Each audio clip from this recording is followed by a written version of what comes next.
C'est parti. Allez, on y va pour ce premier cas.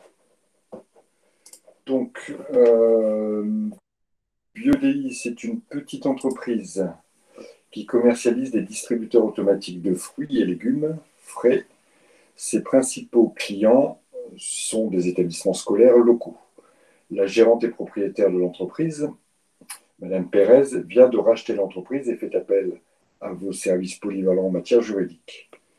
Madame Pérez souhaite rester seule maître à bord. Donc, première information ici qui est, on va les souligner au fur et à mesure.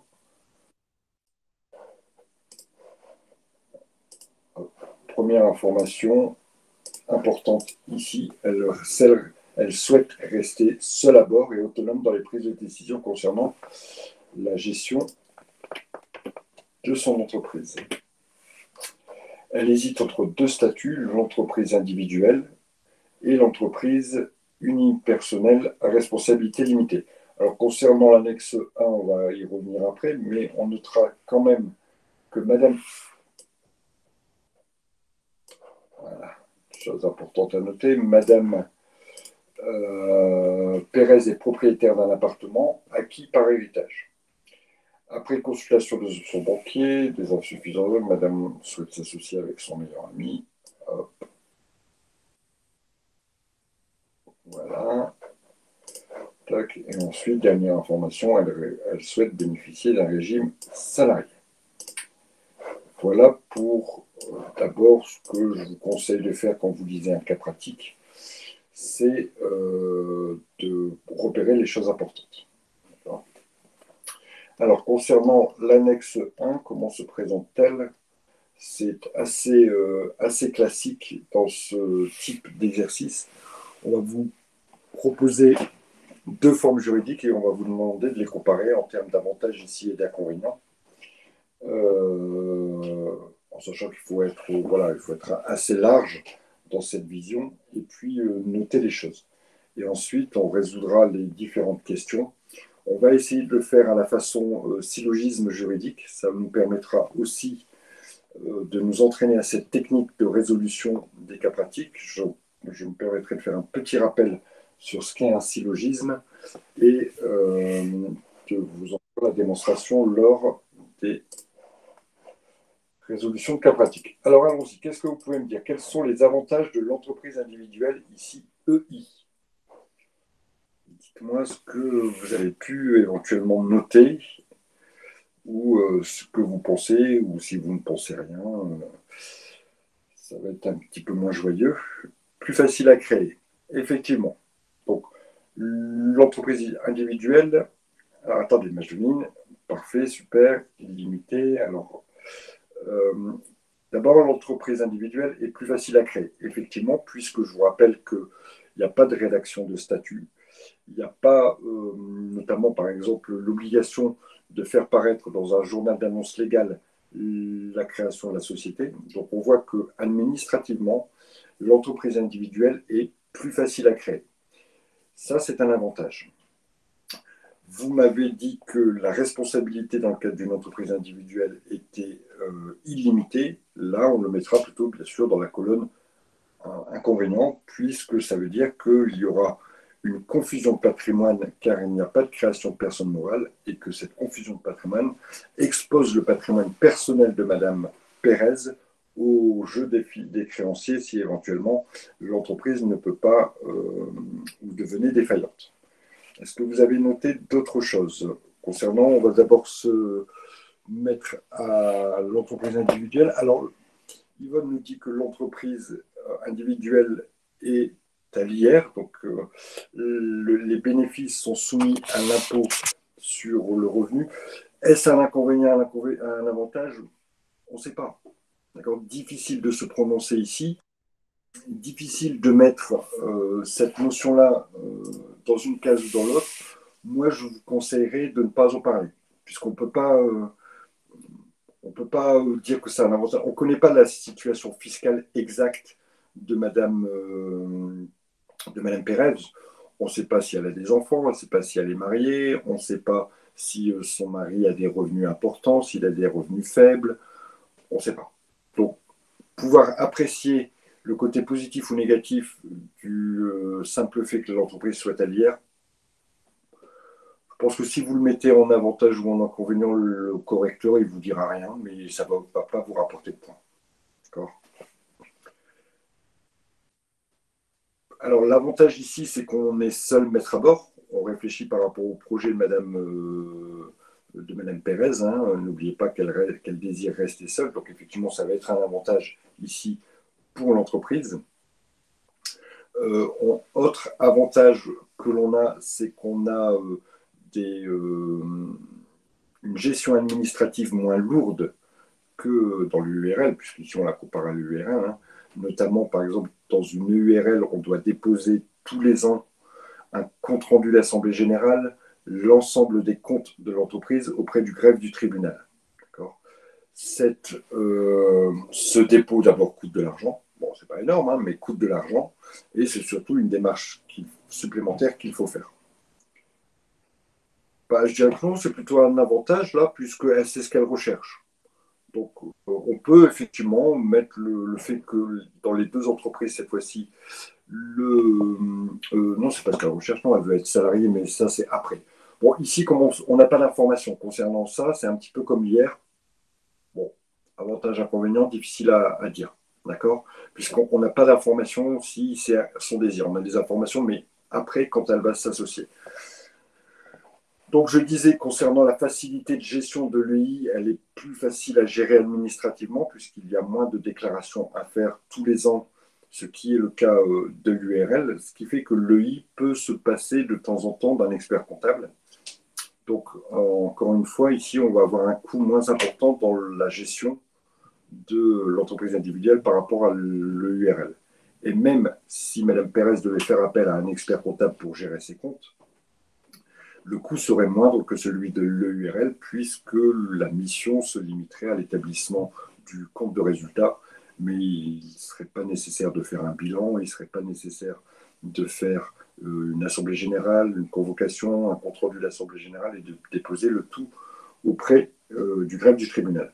Alors, il y a une notion qui ne paraît pas dans vos cours, qui me semble pouvoir être peut-être un avantage sur l'entreprise individuelle. Comme l'entreprise individuelle ne dépose pas ses comptes auprès du tribunal, alors sa rentabilité, ses chiffres restent cachés. Seule l'entreprise et les services fiscaux, puisqu'il faut quand même déclarer auprès des impôts, seuls les impôts et l'entreprise connaissent les chiffres de l'entreprise. Alors que pour les autres entreprises qui déposent leurs comptes auprès du tribunal de commerce, tel que l'EURL, ces données sont ensuite publiées sur des sites internet, style Infogreffe, Société.com ou encore Manageo. D'accord? Alors voilà, en termes. C'est une obligation, hein, on ne peut pas y recourir. Bon, il y a une possibilité d'option de confidentialité dans certains cas, pour les toutes petites entreprises, mais encore faut-il l'exercer. En quoi c'est gênant? Ben, c'est gênant parce que vous exposez vos chiffres à la concurrence. C'est en ça où je vois, moi, où je côtoie beaucoup de chefs d'entreprise qui, malheureusement, sont obligés de publier leurs comptes et se disent, c'est pas top ça, tout le monde voit ce que je gagne, combien je vends mes produits, la marge que je réalise, le salaire de mes employés, tout le monde le voit. Et ça, c'est une obligation, hein, une obligation de transparence des entreprises. Et clairement, ça gêne beaucoup les chefs d'entreprise. Alors que dans l'entreprise individuelle, ça n'est pas une obligation. Et donc, à partir de là, évidemment, personne ne les publie. Et ils sont connus de l'administration fiscale et du chef d'entreprise. Donc, je le mettrai comme petit inconvénient pour l'URL. Et encore une fois, là, c'est vraiment de la pratique, d'accord. Je ne pense pas que ça serait attendu dans une copie, puisqu'on ne l'aborde même pas en cours. Mais moi, je peux vous le dire en plus. On peut dire alors avantage confidentialité des chiffres, oui, pour le i, oui, on peut le dire. Et non-confidentialité pour l'EURL. EI égale micro, pas forcément, Rosie, pas forcément. Une fois que, alors, soit dans le sens inverse, hein, mais Une fois que l'entreprise individuelle est créée, elle va choisir son régime fiscal et elle peut choisir un régime micro entreprise éventuellement, ou régime réel normal ou réel simplifié.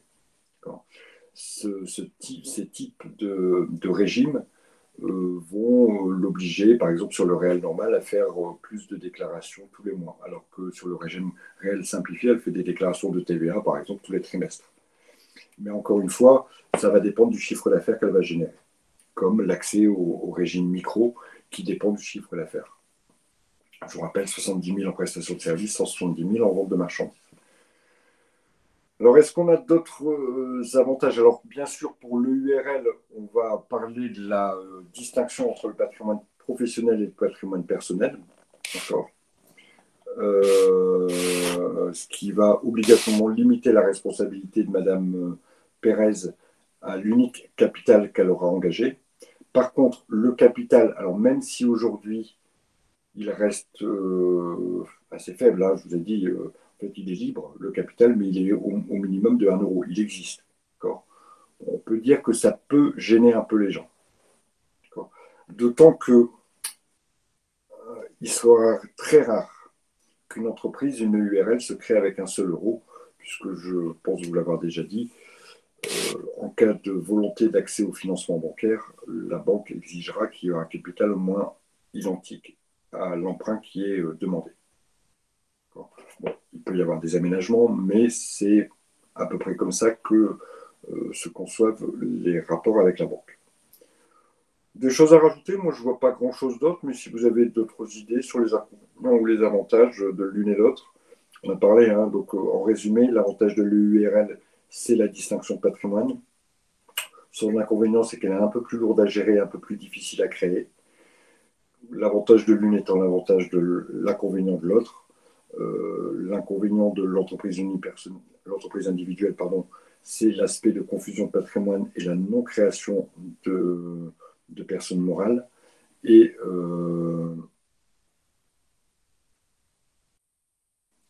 alors je vais reprendre ce que vous avez dit après, Madeline, c'est tout à fait intéressant. Donc, je disais en résumé l'avantage de l'EI, hein, facilité de gestion, facilité de création, mais pas de personnalité morale. Alors, Madeline nous fait une réflexion. Elle nous dit que alors, 20% de l'apport est versé au début de la création de la société et 80% durant les 5 ans à venir. Avantage ou inconvénient?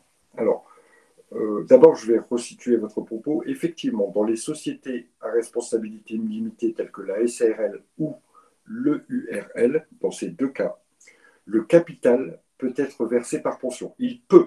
D'accord? Donc, c'est une possibilité qui est laissée aux associés, pas une obligation, ni un fait. C'est une possibilité. Imaginons que nous constituions une société où nous avons décidé de mettre un capital de 10 000 euros, 5 000 euros chacun. Allez, je vais faire ça avec Yvonne, voilà, la première sur ma liste. On crée une société avec Yvonne, on met 5 000 euros de capital sur le papier, hein, dans les statuts. On a la possibilité de ne verser aujourd'hui, au moment de la création, que 20% de ce capital, un cinquième, ce qui va correspondre à 2 000 euros. D'accord? C'est une possibilité. Moi, je dirais que c'est plutôt un avantage. Ça permet d'avoir un capital de 10 000, mais de n'avoir versé que 2 000. Bien sûr, on est tenu de verser les 80% manquants dans les 5 années qui suivent. Dans les 5 années. Ça peut être dès l'année suivante, comme ça peut être bien souvent ce qui se passe, un cinquième par année. Alors, c'est plutôt pas mal, puisque ça évite de sortir une grosse somme d'argent immédiatement. Moi, je dirais que c'est plutôt un avantage pour l'entreprise d'avoir cette liberté de ne pas libérer, donc de ne pas verser le capital immédiatement. Alors, c'est pour cela que j'avais mis en inconvénient, car obligatoire dans les 5 ans. Mais je ne vois pas votre logique. Ma logique, elle est qu'il y a une certaine liberté. D'accord. Encore une fois, hein, c'est une. Non, je la vois bien. D'accord, ok. Ça marche. J'ai mal lu ou vous étiez trompé. Je vois pour votre logique, d'accord. Okay. Oui, alors, je disais, encore une fois, c'est une liberté. Alors, cette liberté, elle s'accompagne malgré tout d'une petite contrainte. C'est que les associés qui auraient décidé de ne pas libérer le capital entièrement dès le départ, dès la création de la société, ne peuvent pas toucher de dividendes. Les dividendes sont bloqués jusqu'à ce que le capital soit entièrement libéré. Il y a quand même une petite contrainte. Alors, on va revenir sur notre cas et reprendre ce qui avait été vu au départ. Voilà. Donc, Madame Pérez est propriétaire d'un appartement acquis par héritage. Identifier et justifier le choix juridique le plus adapté. Alors, on va la faire façon syllogisme, c'est-à-dire que vous avez donné les règles de droit que vous connaissez avant. Ensuite, vous allez expliquer les faits et les rapprocher du droit, et ensuite donner votre conclusion. Alors, je vais faire pour la première. Alors, je pense qu'on a tous vu que ici, c'était l'EURL qui était la plus adaptée, étant donné que Madame Pérez avait un patrimoine, d'accord, et qu'elle voulait rester seule maître à bord. D'accord. Donc, on va définir ce que c'est qu'une URL. Donc, une URL est une entreprise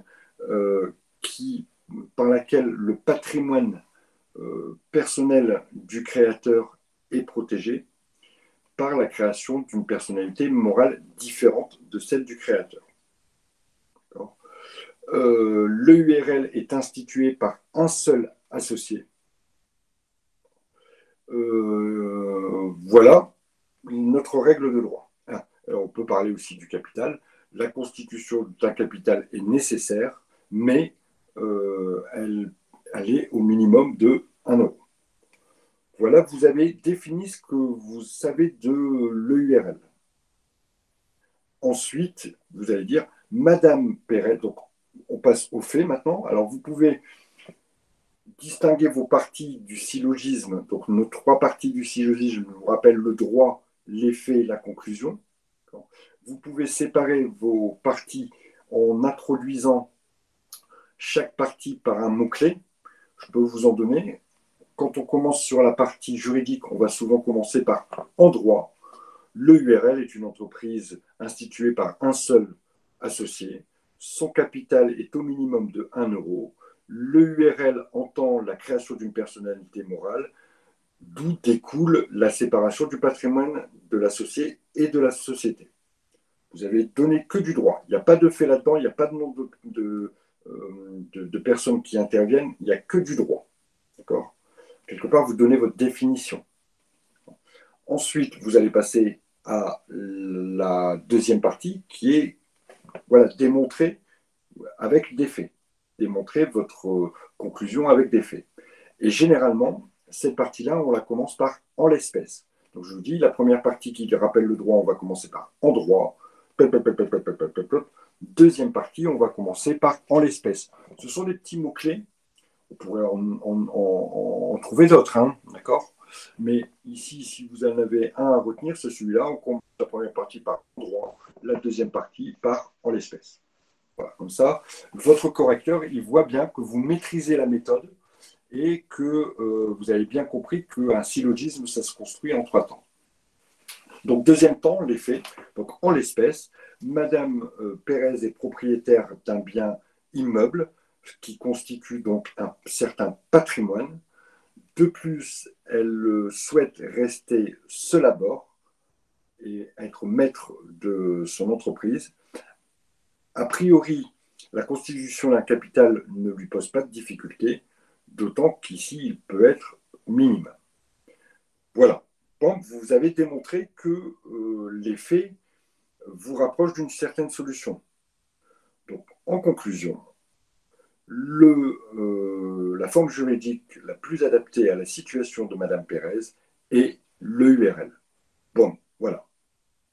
Vous avez dit l'EURL, vous avez donc dit votre droit, vous avez rapproché ça de fait et vous avez conclu en donnant votre solution. Voilà ce qu'est un syllogisme juridique et c'est cela qu'on attend de vous dans la résolution du cas pratique. OK? Il y a des questions? Tout le monde a bien compris? Il n'a pas fallu également parler de jeu dans le droit. Pourquoi pas, oui. Oui. Pourquoi pas, oui. Ici, oui, on aurait pu. Effectivement, on aurait pu aussi dire ce qu'était l'EI, et puis dans le droit, et puis ensuite à s'attaquer aux faits. Par contre, quand vous avez beaucoup de droits, ciblez les choses qui vont vous servir. D'accord?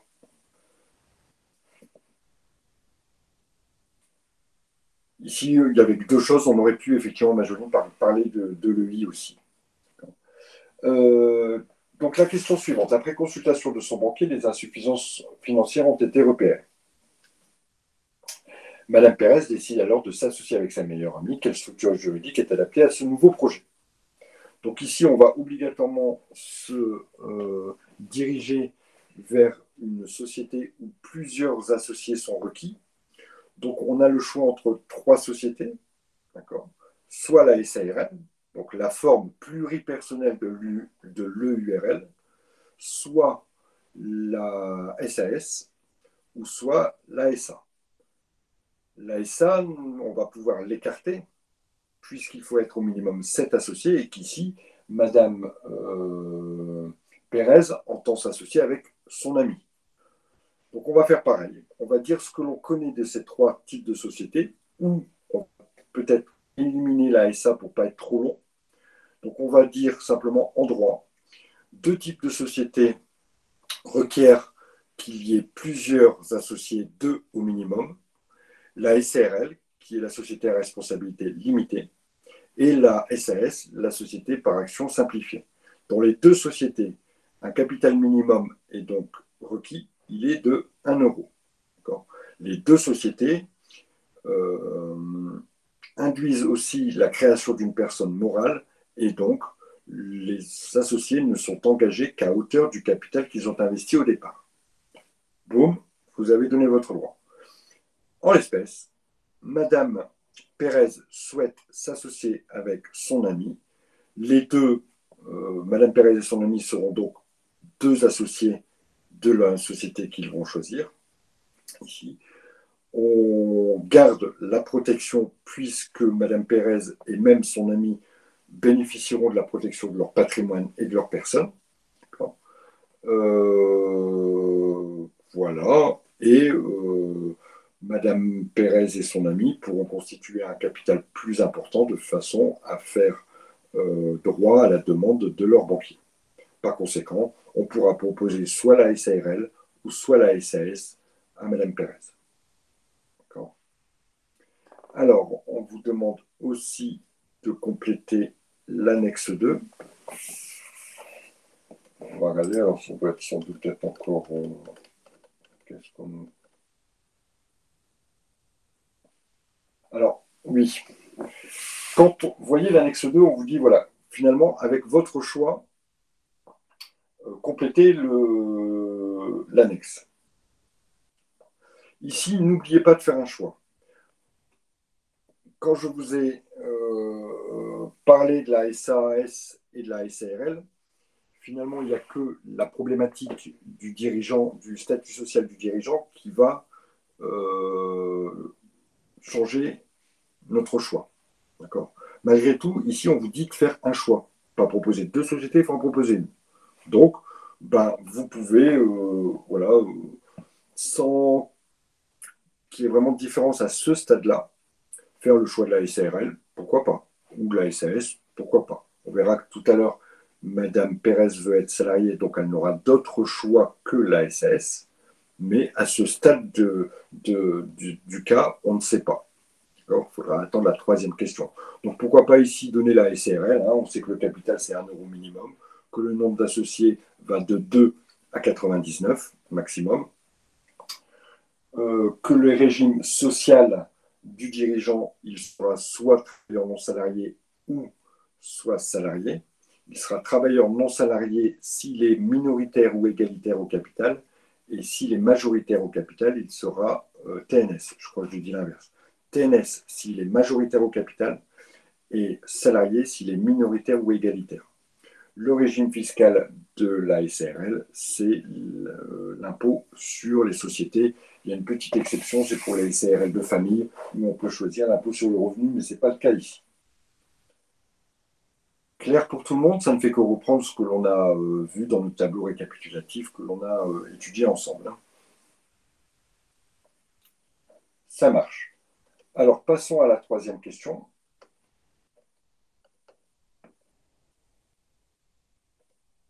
Voilà. Madame, complétez l'annexe 2, Madame Pérez pourra-t-elle choisir un régime de salarié?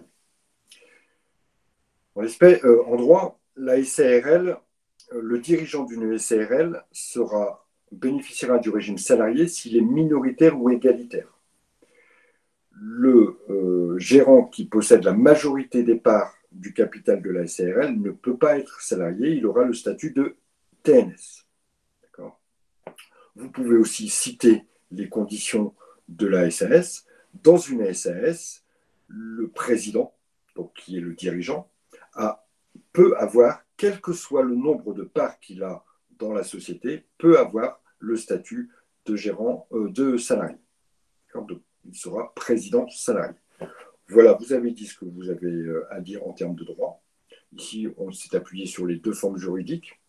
Okay. Par conséquent, pas par conséquent, Madame Pérez souhaitant être salariée et souhaitant aussi, n'oubliez pas, garder les rênes, garder une certaine autonomie dans la prise de décision, elle devra donc prendre la majorité au capital de la société qu'elle va créer.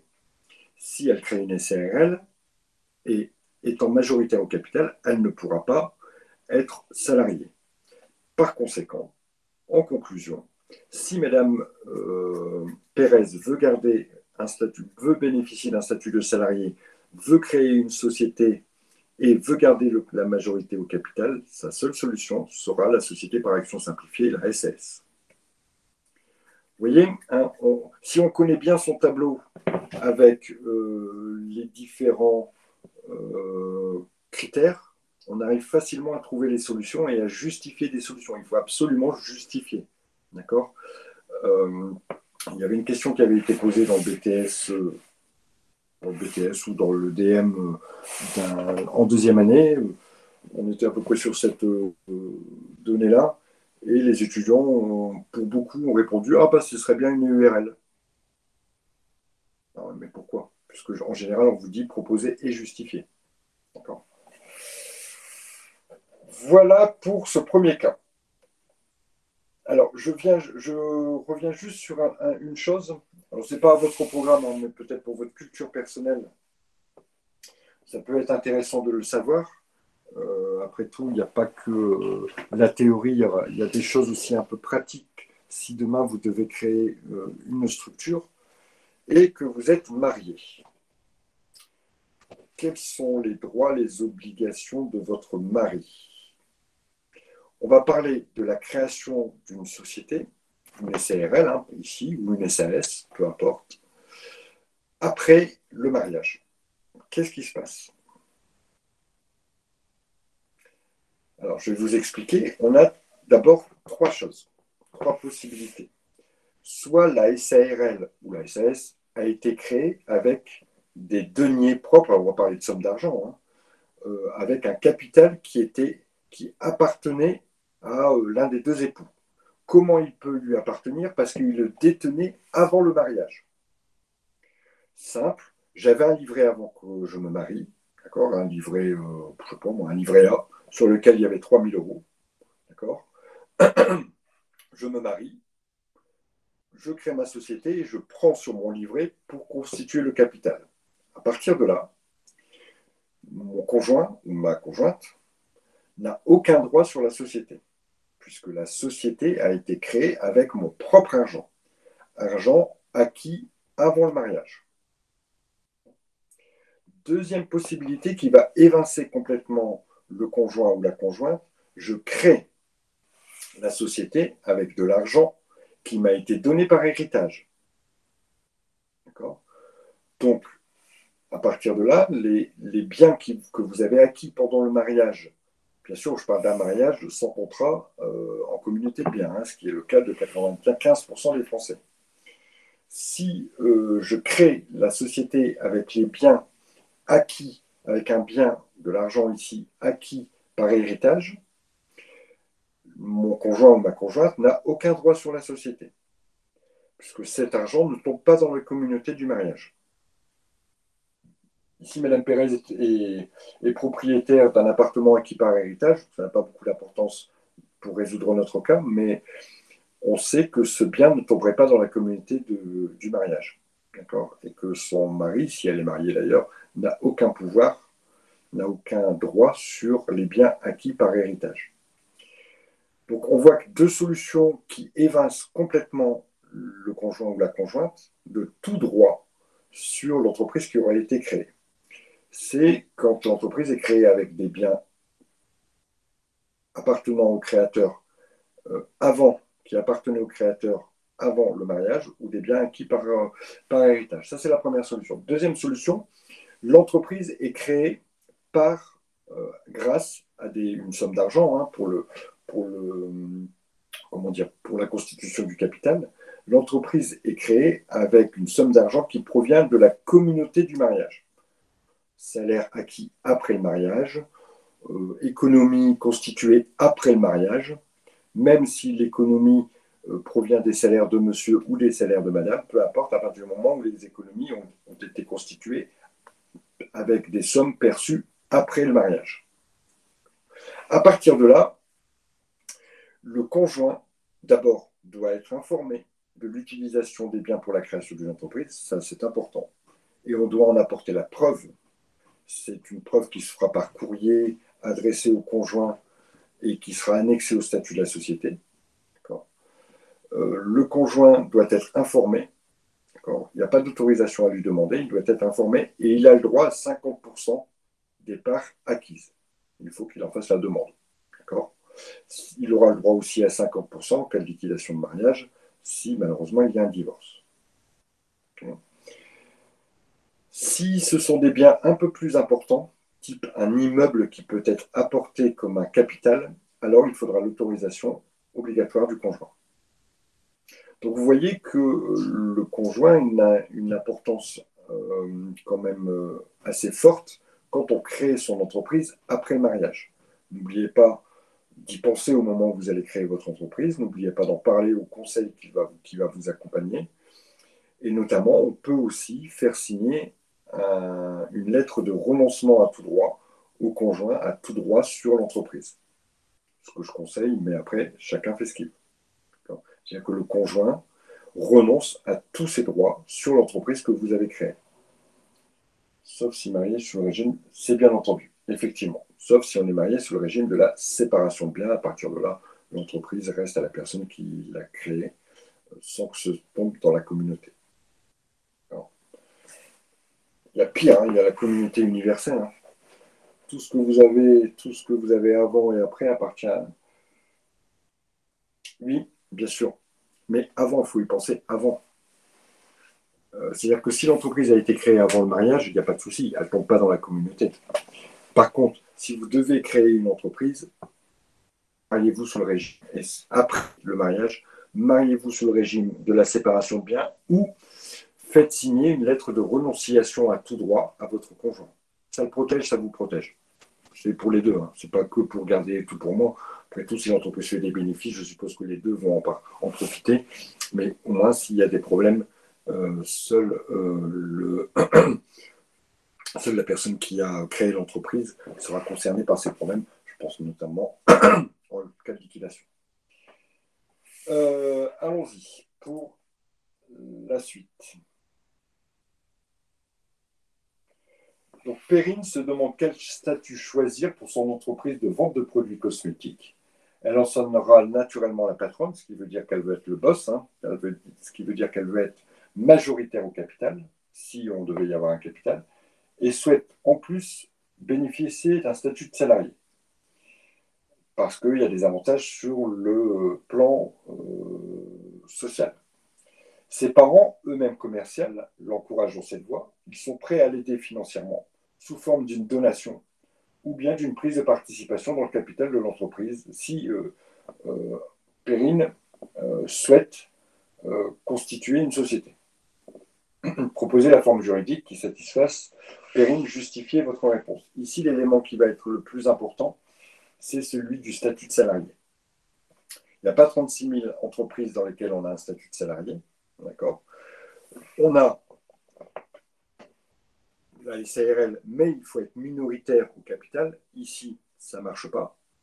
D'accord. Il y a la SAS qui permet d'être majoritaire au capital et d'être salarié. Ensuite, il y a la SASU qui permet d'être majoritaire, parce qu'on est tout seul, hein, c'est une évidence, qui permet d'être majoritaire au capital et qui surtout permet d'être aussi salarié. Ici, Perrine, a priori, soit ses parents seront associés avec elle, ou soit elle restera toute seule et ses parents financeront son entreprise par une donation. Après, autre solution, l'ASA, mais encore une fois, ici, on a un blocage. Il faut 7 salariés, 37 000 euros. Ici, on ne parle pas de montant de capital, mais dans tous les cas, on peut, sans trop de difficulté, évincer cette forme juridique, puisqu'on n'aura pas cet associé, a priori, à la cote de parents. Hein. Donc, nous reste le choix entre la SASU. Dans ces cas-là, alors, on passera par une donation pour les parents et Perrine sera détentrice du capital à 100%, puisqu'elle sera toute seule. Donc, société par action simplifiée unipersonnelle, qui lui permettra d'avoir le statut de salarié. Soit on passe par une SAS, Perrine prend la majorité du capital, ses parents financent une partie minoritaire du capital, mais est-ce que ce financement sera suffisant?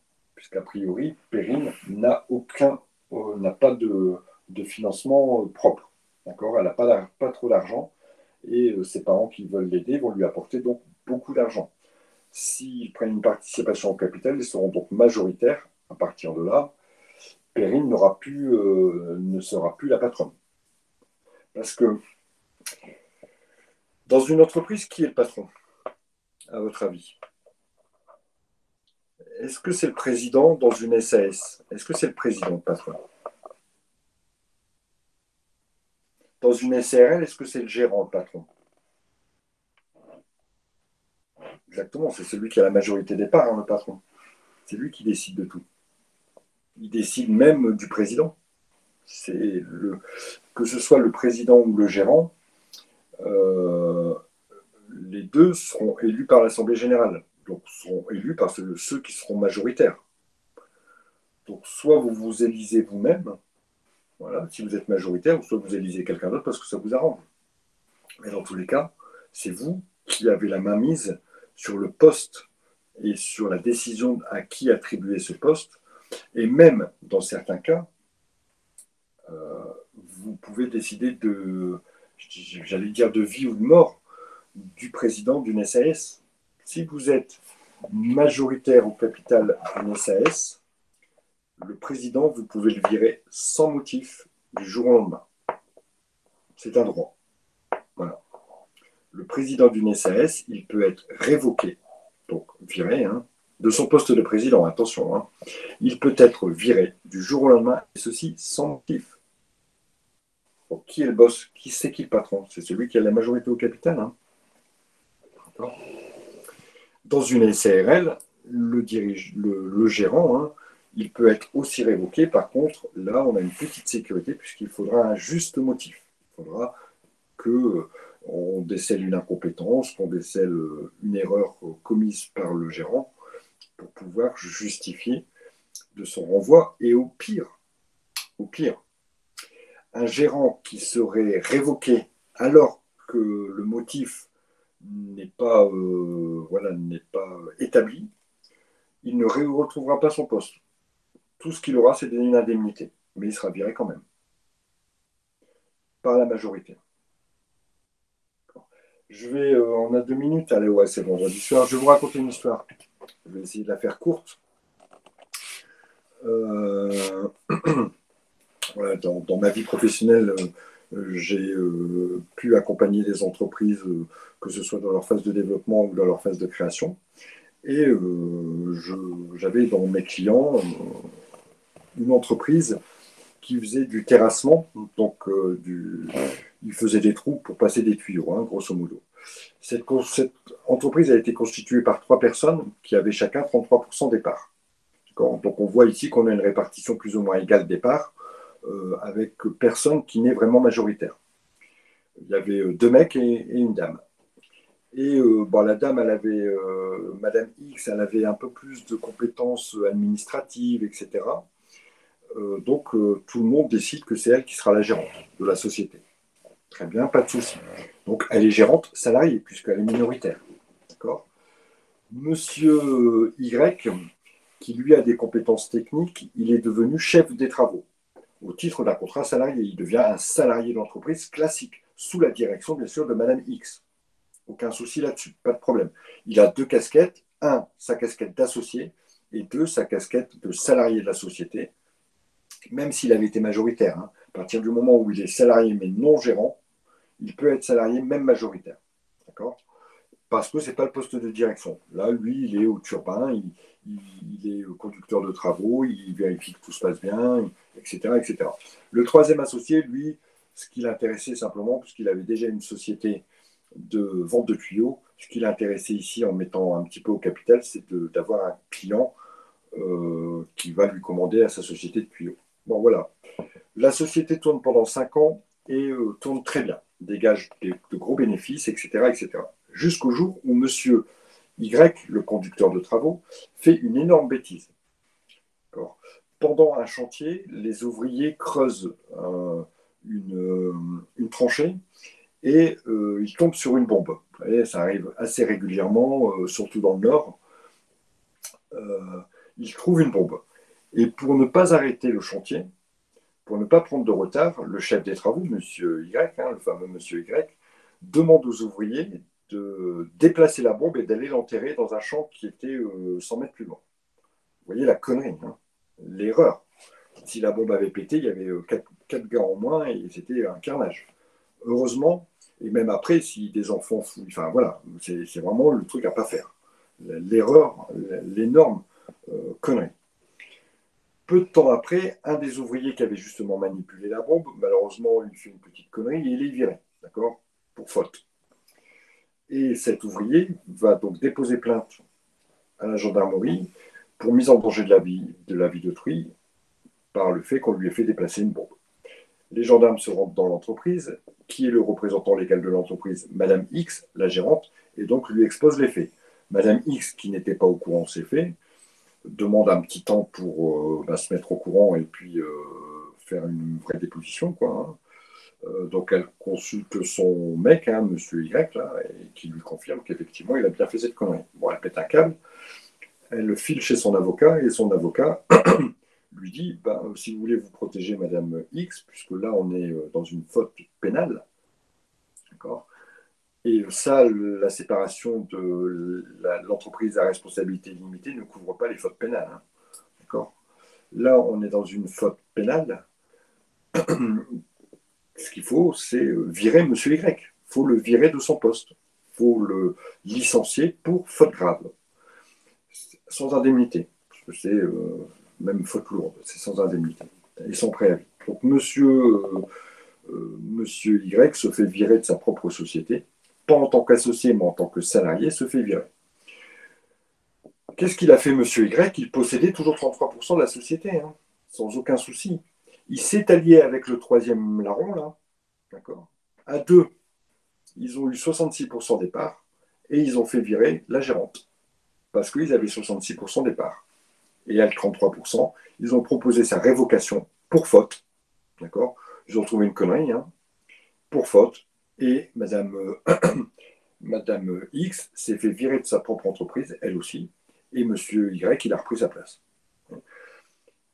Tout ça pour vous montrer d'abord que entre la casquette d'associé et la casquette de salarié, il y a des différences. Et tout ça pour vous montrer aussi que c'est celui qui a la majorité des parts ou qui arrive à avoir la majorité des parts par des alliances qui maîtrise les choses. Donc, si je devais vous donner un conseil, je ne sais pas si je vous l'ai déjà donné, au risque de me répéter, ayez la majorité des parts si vous devez vous associer avec quelqu'un. Alors, on continue, et si vous voulez bien, on va passer au cas qui est un peu plus intéressant, c'est le cas numéro 4. Alors, sur la S5, hein, je croyais que c'était associé minimum, non coté en bourse. associés non cotés en bourse ou 7 si cotés en bourse. Je vous précise ça juste après. J'aimerais bien que, juste dans notre prochain cours, mais de mémoire, ce n'est pas forcément quel que soit le type de SA, il me semble bien que c'est 7 associés. Mais puisque vous posez la question, je me permettrai juste de vérifier.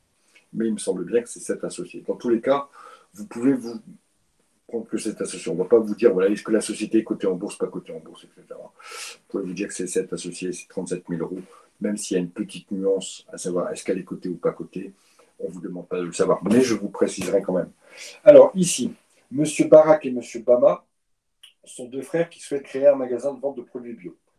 Bama possède un local bien placé d'une valeur de 20 000 euros, mais ne dispose d'aucune somme d'argent. Son frère,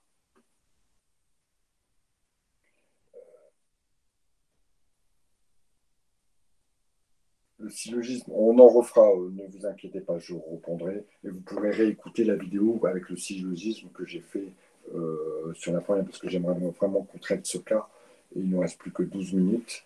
Donc, si on attend, je referai, ou sinon vous me le rappelez la prochaine fois, je vous en referai en 5 minutes. Sinon, vous regardez le début de la vidéo. Son frère, lui, possède une somme d'argent de 5 000 euros et il veut bien la mettre dans l'affaire commune. Bien sûr, les deux frères ne veulent pas mettre en danger leur patrimoine personnel. Ils sont propriétaires d'appartements, de voitures et ne voudraient pas être obligés de vendre ces biens si de graves difficultés se présentaient pour leur magasin. Voilà, alors on va répondre aux différentes choses. D'accord? Ben, je vais vous faire le syllogisme avec la première question. La société en nom collectif permet-elle de pallier aux inquiétudes de vos amis en cas de difficulté de leur magasin? Et pourquoi? Donc on va répondre avec un syllogisme, c'est-à-dire qu'on va dire ce qu'on connaît de la société en nom collectif et on va dire ensuite les faits et on va dire notre solution, est-ce que c'est une bonne solution ou pas. Donc en droit, la société en nom collectif appelée SNC est une société instituée par plusieurs personnes, au minimum deux. La constitution d'un capital n'est pas nécessaire, mais les associés fondateurs, donc les associés de la SNC, seront de façon illimitée responsables, ont une responsabilité illimitée et solidaire. Voilà ce que l'on sait du droit. En l'espèce, Barak et Bama souhaitent protéger leur patrimoine. Par conséquent, en l'espèce, ce que la SNC ne peut pas leur offrir. D'accord? Puisqu'ils ont une responsabilité illimitée.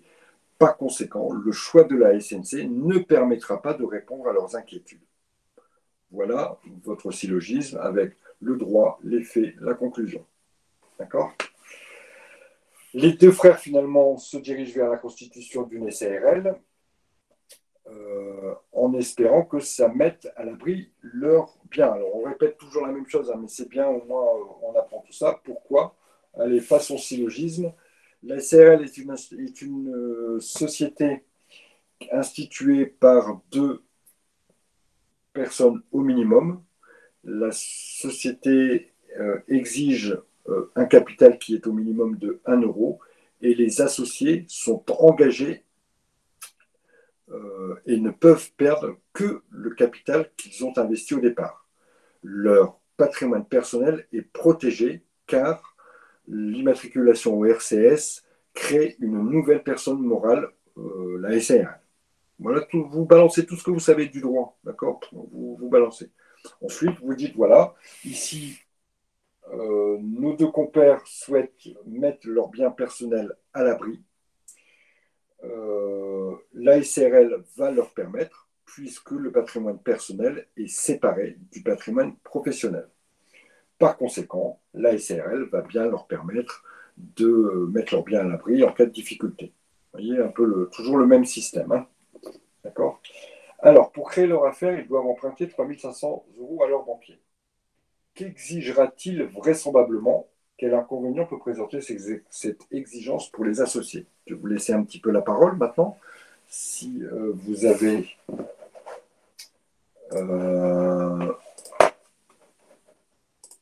des idées par rapport à ça.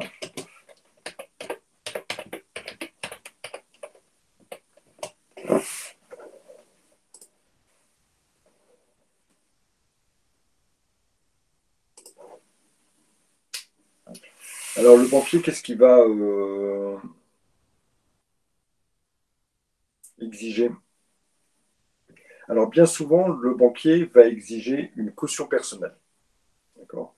Ça veut dire quoi? Ça veut dire qu'il va vous demander à ce que vous vous engagiez personnellement à payer les remboursements prévus si la société devait être défaillante. Quelque part, il va prendre une sûreté supplémentaire, il va prendre une garantie, une caution, d'accord? Il va prendre une garantie supplémentaire de façon à pouvoir éviter de ne pas être payé si la société ne peut plus payer. Donc, si on accorde sa garantie personnelle, sa caution personnelle au banquier, à partir de là, on n'est plus protégé, bien sûr, au moins pour cette dette-là, on n'est plus protégé par l'écran social. Ça, c'est clair. Voilà les inconvénients que peuvent présenter cette exigence.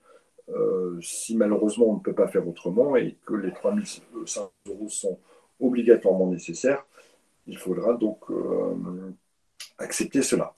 Mais vraiment, c'est au dernier du dernier recours. Parce que vous vous protégez plus, vous venez de donner un chèque en blanc à votre banquier. La société a le foire, boum, le banquier va tirer 2500 balles tout de suite sur votre compte. Alors, Barack et Bama sont-ils obligés de chercher un autre associé pour pouvoir créer leur SARL? Non, hein, puisqu'ils sont deux et qu'une SARL demande deux associés, par conséquent, pas de souci pour créer une SARL à deux. La somme de 25 000 € est-elle suffisante pour créer une SARL? Pourquoi? En droit, le capital constitutif d'une SARL est librement fixé par les associés, et par les statuts d'ailleurs. En outre, il est au minimum de 1 € puisqu'il doit avoir une véritable existence. Voilà votre droit. Ici, en l'espèce, les deux larrons veulent apporter 25 000 €. Par conséquent, la somme de 25 000 € est suffisante pour créer une SARL. Combien de parts de 200 € recevra chacun des associés? Alors, vous vous rappelez que notre ami, je ne sais plus lequel d'ailleurs c'était, Bama, lui, il va apporter un local d'une valeur de 20 000 €. D'accord? Et Bama, lui, il va apporter de l'argent. Il est possible dans une société d'apporter soit de l'argent pour constituer le capital, ou soit un local, ce qui ici serait qualifié d'apport, non pas en numéraire, mais d'apport en nature. On peut apporter aussi des objets. D'accord? Bon, je ne vais pas faire de topo sur les problématiques de valeur, mais en outre, ici, il serait obligé de passer par un commissaire aux apports qui certifierait la valeur du local. Mais bon, ça ne nous intéresse pas, ce n'est pas les propos ici. Donc, finalement, ils vont faire des... Alors, vous m'avez dit, je vais lire par votre question. Alors, Claire, oui, bien sûr, l'apport en industrie est tout à fait autorisé en SARL. C'est un savoir, une clientèle, une compétence particulière. Ça ne donne pas le droit à des parts sociales, ça donne droit par contre à une fraction du bénéfice égale au plus petit apporteur. Voilà comment on calcule.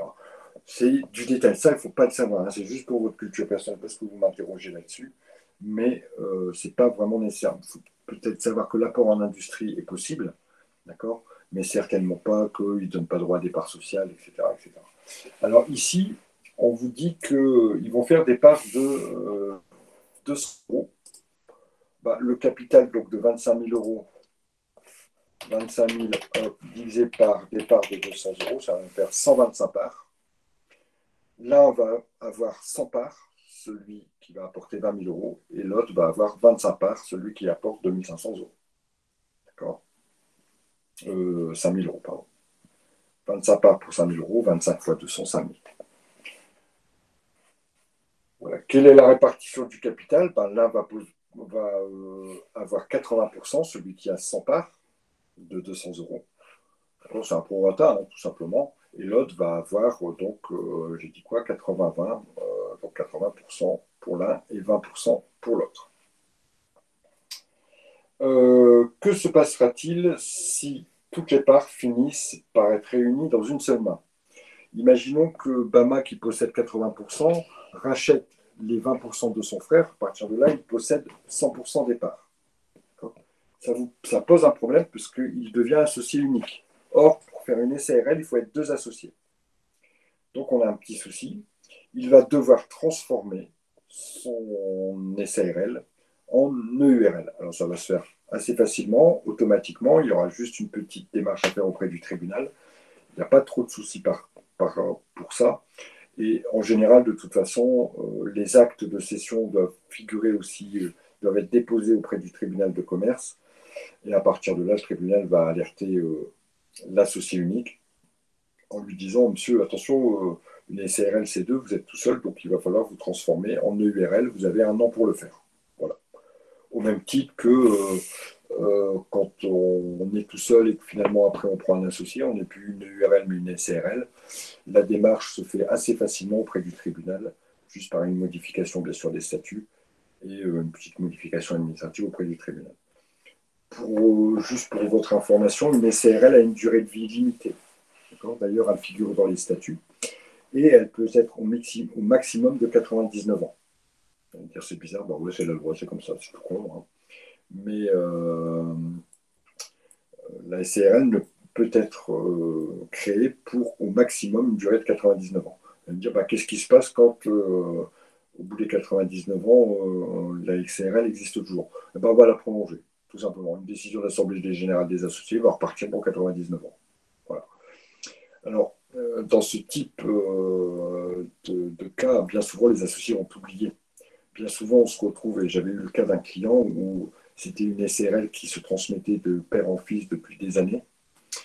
Et la SARL, un jour, il s'est fait appeler par le tribunal en disant, mais monsieur, vous vous êtes rendu compte, ça fait 2 ans que vous avez dépassé la date limite. Donc, heureusement qu'il ne s'est rien passé pendant ces 2 ans. Hein, parce que sinon, bah, on devient dans une société individuelle. D'accord? Et à partir de là, on perd la protection. Donc, mettez-vous vite en ordre, repassez devant le tribunal, remodifiez vos statuts et de façon à vite reprolonger la durée de vie de votre société. Voilà pour la petite anecdote. Alors, Bama vous fait part de son inquiétude. Il soupçonne, ça sera la dernière question, il soupçonne son frère Barak, celui qui a 20% des parts, de vouloir céder ses parts au bout de quelques années à un de ses amis qui vous confie ne pas apprécier. Est-ce que son inquiétude est fondée et pourquoi? Petit avis là-dessus?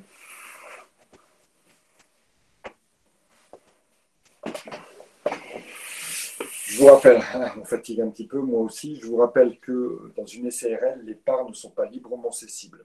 D'accord? On ne peut pas vendre ses parts dans une SARL sans l'accord des autres associés.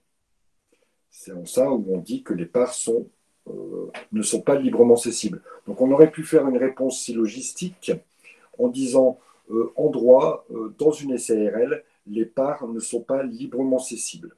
C'est-à-dire qu'un associé ne peut pas vendre ses parts sans avoir l'accord, qui s'appelle un agrément, sans avoir l'accord de ses autres associés. Toutefois, si les autres associés refusent d'agréer un nouvel entrant, alors ils devront se porter acquéreurs des parts que le vendeur entend céder. Ça, c'est le droit. Maintenant, en l'espèce, si Barak souhaite vendre ses parts au bout de quelques années, il devra obtenir l'accord de son frère, Bama. Si Bama ne veut pas agréer le nouvel associé, alors Bama devra se porter acquéreur des parts de son frère. Par conséquent, Bama n'a aucune inquiétude à avoir, car pour vendre ses parts, Barak devra lui demander l'autorisation.